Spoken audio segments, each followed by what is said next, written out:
আজকে আমি মাছ দিয়ে লাউ রান্না করব। এই যে লাউটা কেটে রাখছি, এই পেঁয়াজ মরিচ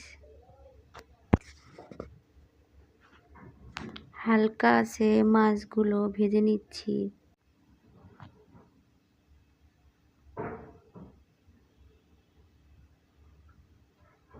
এখন আমি কড়াইতে পেঁয়াজ মরিচ ভেজে নিচ্ছি সুন্দর করে। এরপরে দিয়ে দিব মশলা। আর সবাই তো রান্না করতে চায়, কিন্তু এইভাবে সহজে রান্না করতে পারবেন। এটা আমার শাশুড়ির কাছ থেকে শিখে নেওয়া রান্না। আমাদের বাড়িতে এভাবে রান্না করেনি। আমি এখানে আদা বাটা, রসুন বাটা, জিরা বাটা দিয়ে দিচ্ছি। সবাই এরকম করে রান্না করে না, মূলত এরকম করে রান্না করে যখন মাংস রান্না করে।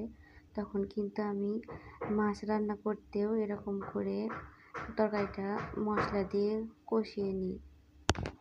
দিয়ে দিলাম 1 চামচ,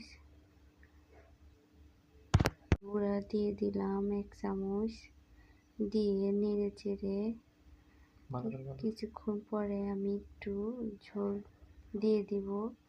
তারপরে এটা কষানো হয়ে গেলে তারপরে লাউগুলো দিয়ে একটু হলুদ দিয়ে দিলাম।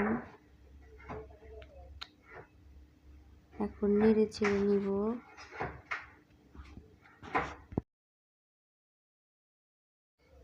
অল্প একটু পানি দিয়ে মশলাটা কষিয়ে নিতে হবে।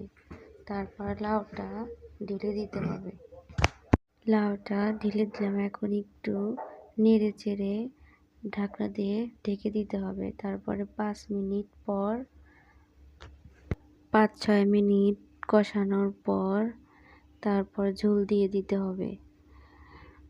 সবাই তো রান্না করতে চায় নিজের মতো করে, অনেক সুন্দর করে রান্না করতে চায়, কিন্তু হয়তো সবসময় রান্নাটা এরকম ভালো হয় না। কিন্তু প্রত্যেকটা মেয়েরই আমি মনে করি রান্নাটা অনেক শখে বসেই সবাই রান্না করে। সবাই চায় যে আমার রান্নাটা অনেক ভালো হোক। আমি ঢাকনা দিয়ে এখন ঢেকে দিলাম। দেখেন অনেক 5-10 মিনিট পরে অনেক সুন্দর কষানো হয়েছে। এখন আমি একটু পরিমাপ মতো পানি দিয়ে দিব। পানি দেওয়ার পরে যখন বলক উঠবে তখন মাছটা দিয়ে দিব। এই দেখুন এখন আমি পরিমাপ মতো পানি দিয়ে দিচ্ছি। আশা করি তরকারিটা আজকে অনেক মজা হবে।